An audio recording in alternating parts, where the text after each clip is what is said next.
Hi, this is Dr. Caitlin Lee with Sin City News. Welcome. Today is Monday, May 18th, 2015. I am on my 19th post-operative day of recovery after gender reassignment surgery. I do want to put together a series of videos that will help you not only receive some education about being transgendered and what the process is, but may also help transgender people that are out there that have nobody to talk to, don't have a support system, or are curious about what happens from the time that you realize you're going to have surgery done until your post-operative care takes place.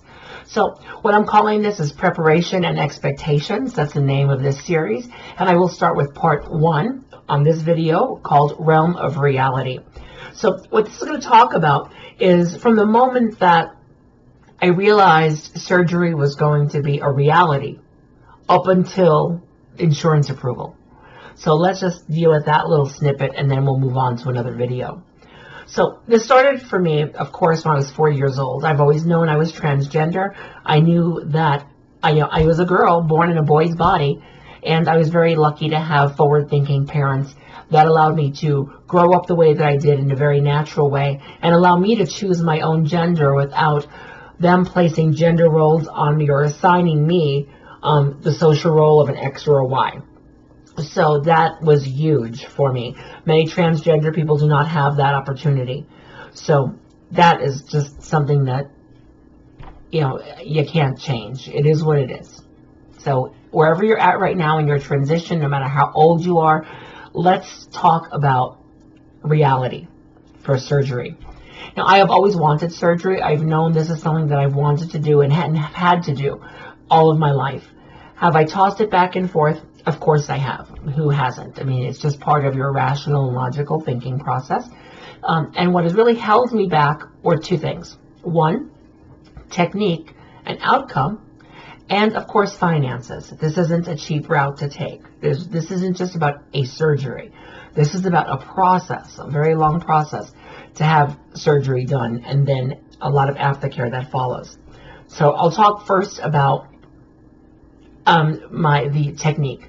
Now, many years ago, gender reassignment surgery carried a lot of contraindications. Don't get me wrong, it still does today, but nowhere near what it did 20 or 30 years ago. Way back then, the aesthetic quality was not good. You were not dealing with surgeons that were experienced in these reconstructive urological type of surgeries. You also dealt with sensation loss, the inability to orgasm, high suicide rates, a lot of botched jobs that resulted in really, really poor aesthetic quality.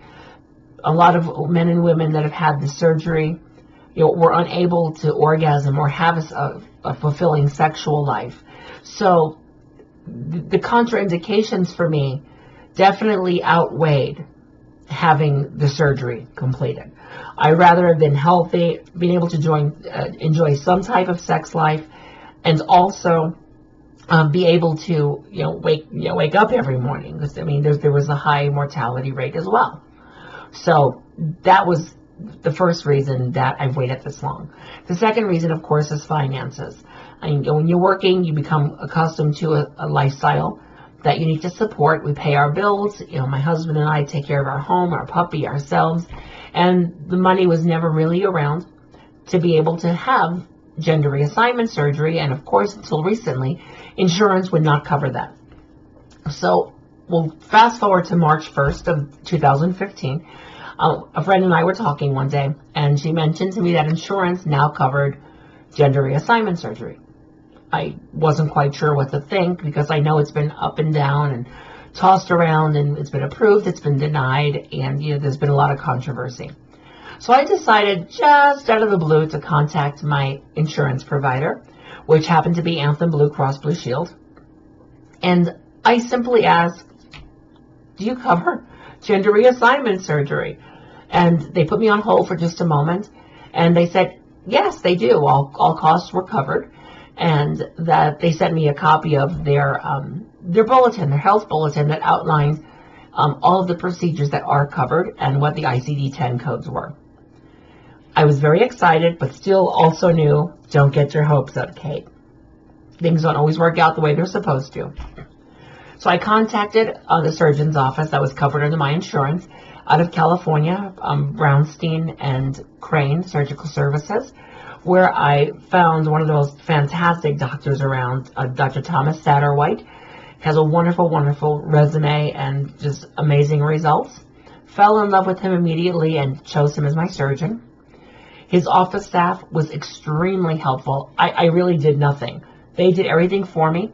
It was my job to fill out the intake forms, to get copies of letters from my therapist, my psychologist, and my medical doctor, approving me for surgery and kind of giving their stamp of approval based on the WPATH standard, the World Professional Association of Transgender Health. It's called WPATH, formerly known as the I don't remember because it's been so long ago. See, look at that, the Harry Benjamin standards. So, took about a week or so. They called me and said they got a pre-authorization. I got a copy of the pre-authorization letter in black and white in my hand, and I was very excited. Now, I have to admit, I was a little paranoid and skeptical because sometimes people don't always follow through the way they're supposed to.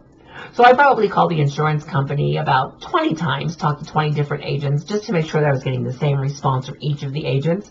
That kind of validated the authenticity of the letter and how credible it was. So, needless to say, we're approved. So now it was time to schedule the dates and to actually get my surgeon to get an operating room, to get my surgeon to book out some time. So we'll talk about that in the next video because I don't want to give you too much. So that was pretty much the procedure between the time I found out to the time I got approved through my insurance company.